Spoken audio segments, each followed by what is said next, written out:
Hi guys! For today's video ay samahan nyo naman ako magluto ng pork steak and laing. Unahin pa natin luto na yung pork steak. Pagkatapos nga pala natin itong hugasan, ibababad na natin ito sa toyo at kalamansi. Habang nakababad nga ito, ay naghiwa muna ako ng sibuyas. Sa mga oras na yun, nagpapainit na nga pala ako ng mantika. Pagkainit nga ng mantika, ay sinalang ko na rin ang karne. Tapos ko nga itong iprito, ay sinalang ko ito at nilagyan ng tubig at pinakuluan. Pagluto nga ay nilagay ko na rin ito sa ating shipping dish. Next naman po natin ang laing. Sa mga oras na nagsisimula na rin pala ako maggisa. Next naman po ang gata at pakuluan nito.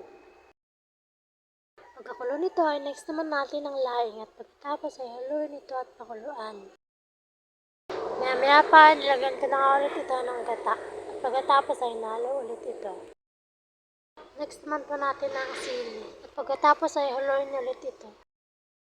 Luto na to. Yun lang. Thank you for watching.